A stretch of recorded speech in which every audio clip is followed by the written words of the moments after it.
Hi guys, it's Jazz here. Welcome back to my channel. I just had a birthday. I turned 24, so I am officially in my mid-20s. I thought a fun video would be to do 24 things I've learned in my 24 years of life. I saw Tana Mojo, I don't know if I said that name correctly, do that on her channel for her birthday. I thought it was a cool concept. So let's go through them, and if you see me looking down a lot, it's because I have them all listed. Number one thing, it's in a world where you can be anything, be kind. I know when we go through life, we're interacting with people, we never forget somebody's kindness. And we also never forget somebody's rudeness, unfortunately. But wouldn't you rather be the kindness people remember versus, the rudeness? Number two is people who invalidate your feelings are not your kind of people.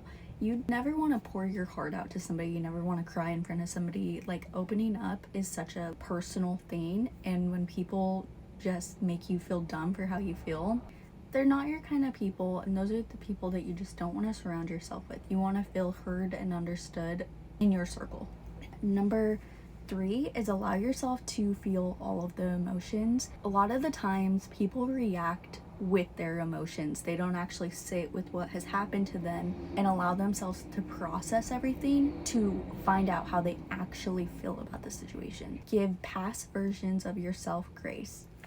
It is easy to have regrets or feel guilty about something. Just remember, you were not the person that you used to be. You just have to say, you know what?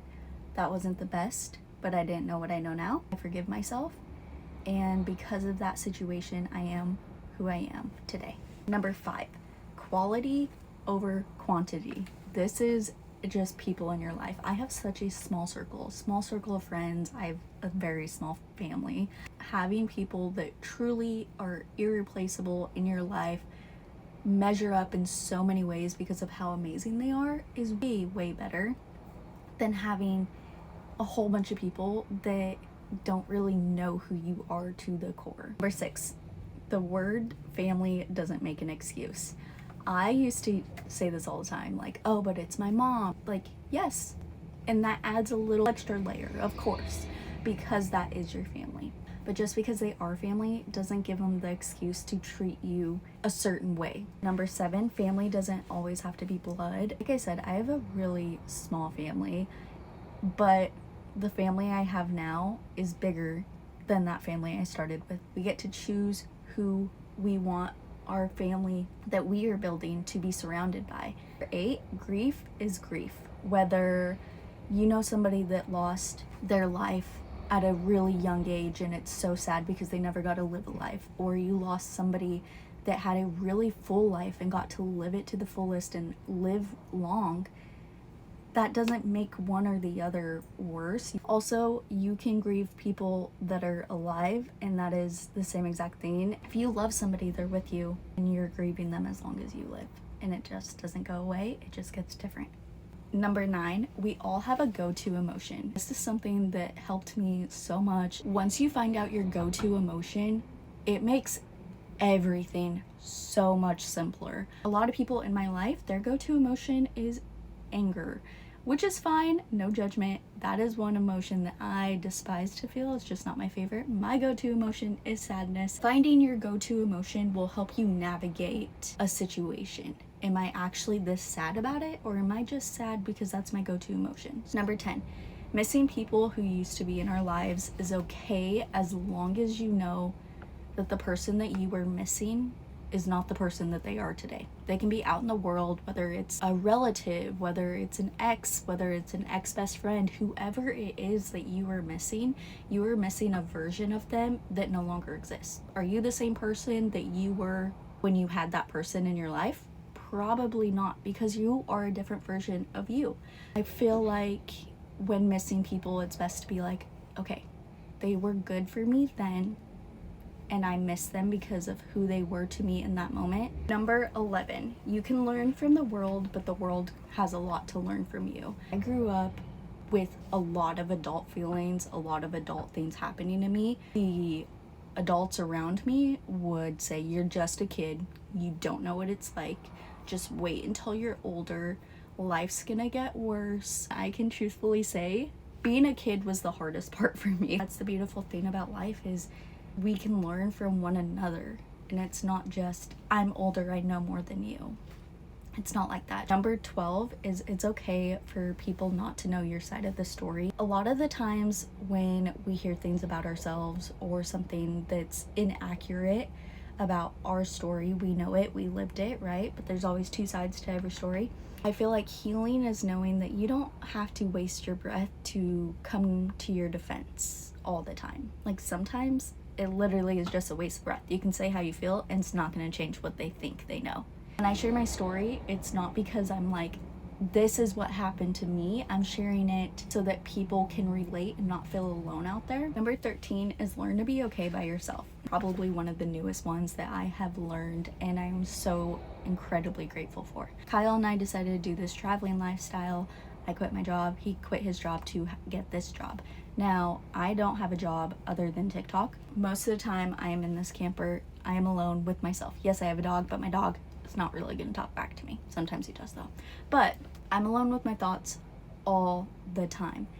That is something that I was terrified of. Always trying to make sure I had friends over, that I was going out and doing something, because I didn't want to be alone with my emotions. Let me tell you, be alone. At first it is so hard. You have all these emotions, you don't know what to do, you go through it, but it's navigating it and being like, I'm having a sad thought right now, but my life is not this sad. Well, I don't need to be this sad. Number 14, you are exactly where you're meant to be. A lot of the times we don't realize that we are where we once prayed to be. Number 15, good relationships understand life is busy. Now, if you have a friend that you see once a year, or you can't text back and you finally text back and you're like, I'm so sorry, life was busy, a good friend's not gonna make you feel guilty. Number 16, this is also a newer one for me, it's do things for your mind. We are so hard on the exterior parts of us, but if you do more things for your mind and put into your mind how good of a person you are, who your soul is, telling yourself those things, when you look in the mirror, you're gonna quit being as harsh. When you go to work out, don't work out to get skinnier, don't work out to, build your glutes or all those things. Like, work out for your mind, for your soul. Have the mindset, I'm grateful that I get to work out. I'm grateful that my body lets me do this. Number 17, you are never too much for the right people. Number 18 is goals are fantastic, but always be grateful for the now. Number 19, fulfillment doesn't come from money or success, it comes from within. You can get money, you can get success, and will that bring you happiness? Yes, to an extent. People that are like, money doesn't buy happiness. Well, I went to the Eras Tour concert and I don't know, that made me pretty happy. But it's not everything. At the end of the day, you can have those things and still be so sad on the inside, and it kind of makes all the success and all the money not even worth it. So always take care of yourself, your mental health first. Number 20, when talking about a person while they are not present, make sure that what you are saying, you would say to their face. Number 21, all relationships in your life should have a foundation. Find what you look for in your foundation. Everybody's gonna be different. We all want different things. Number 22 is be you. We are with ourselves 24/7. We never escape ourselves. Just be yourself, because you are just gonna make you miserable by not being yourself. As long as you have you, you'll be okay. Number 23, the little things matter most. Number 24 is you can't choose the life that was given to you, but you can choose what to do with it. I always say everything happens for a reason, and people despise that, but I'm not like, something doesn't happen to me and I'm like, oh, everything happens for a reason, let's just keep going. No, instead I'm like, okay, everything happens for a reason. What is the reason? What am I going to take from this? And how am I going to apply it to my life? How am I going to be better because of this? That's just what I've learned in my 24 years of life. I know that was a lot of mental health stuff, but that is what I think is the most important and the things that get overlooked in life, truthfully. Anyways, guys, thank you so much for watching this video. I had a lot of fun making it. Make sure to like and subscribe to join the Catalina crew, and as always, stay kind out there.